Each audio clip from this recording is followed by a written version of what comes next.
Hello दोस्तों, एक बार फिर से आपके अपने यूट्यूब चैनल डीएलएड नॉलेज में स्वागत है। हम इस वीडियो में डीएलएड प्रथम सेमेस्टर के गणित के कुछ इम्पोर्टेंट क्वेश्चन लेकर आए हुए हैं। कल हम लोग 50 क्वेश्चन सॉल्व किए थे, आज फिर 50 क्वेश्चन सॉल्व करेंगे जी। ठीक है, चलिए चलते हैं पहले क्वेश्चन की तरफ। हमारा पहला क्वेश्चन है कि अनुचित भिन्न इसमें कौन सा है। ठीक है, अनुचित भिन्न छांटना है, तो इसमें जो अनुचित भिन्न होगा और 20 इसमें 20/3 हो जाएगा। ठीक है, आगे बढ़ते हैं कि कौन सा भिन्न सबसे बड़ा, इसमें बड़ा सा भिन्न छांटना, तो इसमें जो सबसे बड़ा भिन्न हो जाएगा वह 8/11 हो जाएगा। आगे बढ़ते हैं कि 2880 में डिवाइड करेंगे, 48/6 को सरल करने पे प्राप्त होगा। क्या प्राप्त होगा?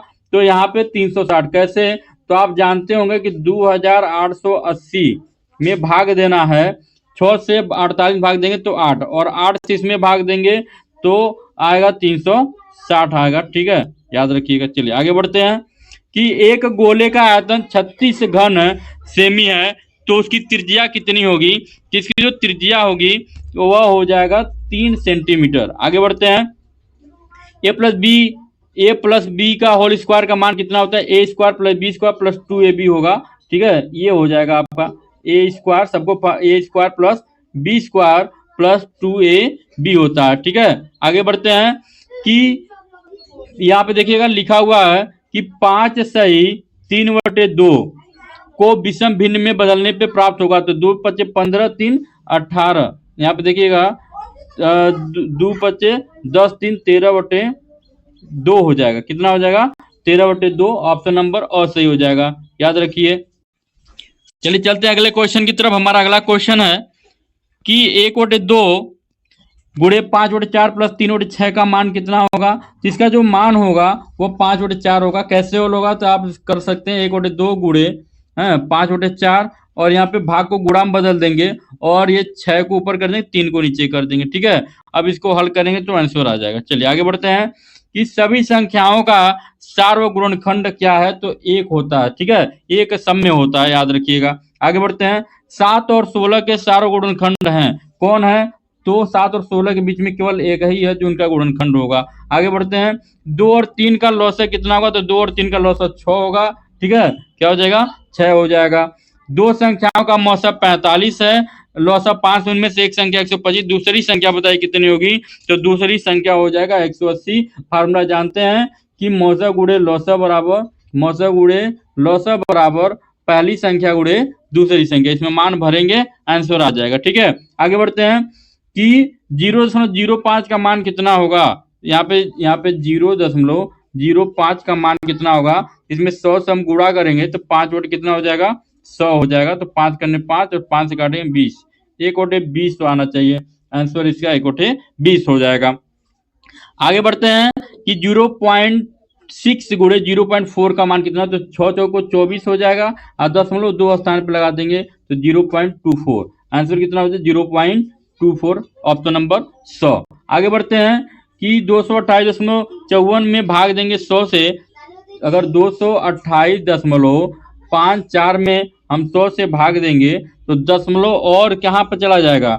2 स्थान इधर चला, यहाँ पे आएगा तो 2.2854 ऑप्शन नंबर और सही हो जाएगा। ठीक है, आगे बढ़ते हैं, किसी वृत्त का व्यास 4 सेंटीमीटर है तो त्रिज्या का मान कितना होगा? व्यास दिया है d बराबर 4 सेंटीमीटर, तो त्रिज्या उसका आधा होता है, तो 4 का आधा कितना हो जाएगा? 2, इसलिए ऑप्शन नंबर 100 सही हो जाएगा, 2। आगे बढ़ते हैं, एक समांतर चतुर्भुज का क्षेत्रफल 75 सेंटीमीटर है, तो इसकी ऊंचाई 7.5 सेंटीमीटर, तो इसका आधार कितना होगा? तो ऑप्शन नंबर 10 हो जाएगा। ठीक है, आगे बढ़ते हैं, वह वृत्त जो किसी त्रिभुज की सब भुजाओं के बिना बढ़ाए स्पर्श करे क्या कहलाता है? तो अंतर्वृत्त कहलाता है, अंतर्वृत्त। ठीक है, आगे बढ़ते हैं कि किस संख्या में 6 का स्थानीय मान सबसे अधिक है? तो इसका जो सही जवाब हो जाएगा वो ऑप्शन नंबर 100। यहाँ पे 6, यहाँ पे ही केवल उसका स्थानीय मान सबसे अधिक है। आगे बढ़ते हैं कि अर्धवृत्त में स्थित कोण का मान कितना होता है? तो अर्धवृत्त में स्थित कोण का मान हमेशा 90 डिग्री होता है, याद रखिएगा। आगे बढ़ते हैं कि त्रिभुज का क्षेत्रफल होता है 1/2 आधार गुणे लंबाई। ठीक है, 1/2 आधार गुणे लंबाई, ठीक है। ऑप्शन नंबर 100 हो जाएगा, ऑप्शन सही है। किसी त्रिभुज की भुजाएं 6 सेंटीमीटर, 8 सेंटीमीटर, 10 सेंटीमीटर का क्षेत्रफल ज्ञात करिए। तो क्षेत्रफल इसका हल करेंगे 1/2, ठीक है। तो आ जाएगा 24 वर्ग सेंटीमीटर, ठीक है।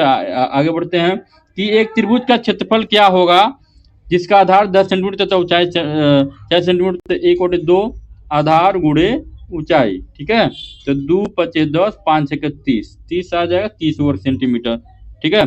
आगे बढ़ते हैं 80 और 90 के बीच में अभाज्य संख्याएं हैं, कितनी अभाज्य संख्याएं? तो 83 और 89। आगे बढ़ते हैं कि 15 रुपए कितने रुपए का 20% है? तो ऑप्शन हो जाएगा यहाँ पे ऑप्शन नंबर 75, ठीक है, ठीक है। आगे बढ़ते हैं कि पिक्टोग्राफ प्रदर्शित करता है, क्या प्रदर्शित करता है? तीन में से कुछ भी प्रदर्शित नहीं करता है।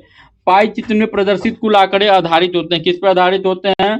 तो 360 डिग्री पे आधारित होते हैं, ठीक है। आगे बढ़ते हैं वह व्यंजन जिसमें केवल एक पद होता है क्या कहलाता है? तो ऑप्शन नंबर अ एक पदी व्यंजक कहलाता है। वाई में 5 जोड़ने पर 2 प्राप्त होता है, वो व्यंजक याद करिए। तो वाई में 5 जोड़ने पे 2 प्राप्त होता है। तो यहाँ पे y का जो मान हो जाएगा, ठीक है, y बराबर 5 में से 5 माइनस हो जाएगा +2, तो y बराबर -3 आना चाहिए। यहाँ पे z बराबर y + 5 दिया है, ठीक है। इसको व्यंजन के रूप में दिखाना है, ठीक है। तो यहाँ पे 2 होगा, देखिए यहाँ पे यही हो जाएगा y + 5 = 2। आगे बढ़ते हैं किसी संख्या का 1/4 भाग क्या कहलाता है? तो वह 25% कहलाता है। आगे बढ़ते हैं राहुल अपनी आय का 80% खर्च करके 120 रुपये बचा, तो उसकी मासिक आय कितना होगा? तो अगर x मान ले तो x का इसको सॉल्व ऐसे समीकरण बनाना हो तो ऐसे आप समीकरण बना सकते हैं कि 1 रुपया वो कमाता है और x का 80% उसने खर्च कर दिया, तो x - x का 80% खर्च कर दिया, तो कितना रुपया बचेगा? 120 रुपया। ये उसका समीकरण होगा, ठीक है। हल करेंगे तो ऑप्शन आपका 600 आएगा, याद रखिएगा। आगे बढ़िए चित्रलेख तकनीक का विकास किया गया, किसके लिए किया गया? तो किसके द्वारा किया गया? डॉक्टर आठो न्यूरेथ ने किया था इसका। आगे बढ़ते हैं कि निम्नलिखित में से चौड़ाई नहीं होती, किसमें चौड़ाई नहीं होती है? तो रेखा चित्र में चौड़ाई नहीं होती है। आगे बढ़ते हैं निम्न में भाज्य संख्याएं हैं, इसमें से कौन सी भाज्य संख्या है? तो 6, केवल जो विभाजित हो जाती है 2 से। 500 रुपए का 20% वही होगा जितना कि 800 का 12 से 1/2% होगा, ठीक है, याद रखिएगा। कि 5897 में 8 का स्थानीय मान कितना होगा? तो 8 का जो स्थानीय मान होगा वह 800 होगा, ठीक है। अगर आप कहेंगे तो सारे क्वेश्चन को हम सॉल्व वाले वीडियो भी ला सकते हैं, ठीक है। आप कमेंट करिए, हम आपको एक एक सवाल को सॉल्व करके दिखाएंगे। आगे बढ़िए कि 7378 में 3 का स्थानीय मान क्या? यहाँ पे स्थानीय होगा, ठीक है, याद रखिएगा। तो 3 का स्थानीय मान 300 होगा। आगे बढ़ते हैं कि 5.7 में स्थानीय मान कितना होगा? ठीक है, 7 का स्थानीय मान कितना होगा? तो 7 होगा, ठीक है, 57। आगे बढ़ते हैं कि माइनस यहाँ पे देखिएगा 3 से 9/11 और 1 से 11/13, यहाँ पे 3 से 9/11 और प्लस 1 से 11/13 का योगफल करेंगे तो इसमें से कोई भी नहीं आएगा, इसलिए उत्तर 2 हो जाएगा, कोई नहीं होगा इसमें, ठीक है। संख्या 4734 विभाज्य होगी, किससे विभाज्य होगी? तो जाहिर है कि लास्ट में 4 है, तो ये 6 से भी विभाज्य हो जाएगा, 2 से भी विभाज्य हो जाएगा। 40 और 1200 का कितना प्रतिशत है? तो प्रतिशत में बदलने के लिए बहुत ही आसान तरीका, छोटी संख्या हमेशा ऊपर और बड़ी संख्या हमेशा नीचे, और 100 से कर देने हैं गुणे, तो 2 0 से 2 0 कट जाएगा, ठीक है। और यहाँ पे 4 से काटेंगे तो 10, 4 से काटेंगे 10/3% आना चाहिए, ठीक है। यहाँ पे ऑप्शन नंबर 100 दिया है, लेकिन एक बार हल करके देखा जाएगा इसको बाद में। आगे चलते हैं 700 का 35 है, कितना होगा? तो ऑप्शन नंबर ब 5% होगा, ठीक है। आगे बढ़ते हैं 3 समान भुजाओं वाले त्रिभुज को कहते हैं, क्या कहते हैं? तो इसको समबाहु त्रिभुज कहते हैं, 3 भुजाएं जब बराबर होती हैं। तो आयत का परिमाप होता है तो 2 गुणे लंबाई धन चौड़ाई, और ये ऑप्शन देख लीजिए कहाँ पे है, 2 गुणे लंबाई धन चौड़ाई, ऑप्शन नंबर अ। आगे बढ़ते हैं कि वर्ग की भुजा होती है, वर्ग की भुजा कितनी होती है? तो वर्ग की भुजा जो होती है वो परिमित बटे 4 होती है, याद रखिएगा। आगे बढ़ते हैं कि 1275 में जब 25 का भाग देंगे तो आंसर 51 आएगा। आगे बढ़ते हैं कि 3/5 प्लस माइनस 2/5 का मान कितना होगा, तो 1/5 होगा, याद रखिएगा, ऑप्शन नंबर अ। आगे बढ़ते हैं कि असमान भुजाओं वाले त्रिभुज को कहते हैं, क्या कहते हैं, तो विषमबाहु त्रिभुज कहते हैं। आगे बढ़ते हैं कि समद्विबाहु त्रिभुज, समकोण त्रिभुज में प्रत्येक कोण होते हैं कितने के अंश को होते हैं, तो 90 डिग्री से कम के होते हैं, याद रखिएगा। आयत का प्रत्येक कोण होता है, आयत का प्रत्येक कोण 90 अंश का होता है। आज का वीडियो यहीं समाप्त होता है। अब मिलते हैं अगले वीडियो में। अगर आप कमेंट करेंगे तो सारे क्वेश्चन को हम सॉल्व करके एक नया वीडियो प्रस्तुत करेंगे। धन्यवाद।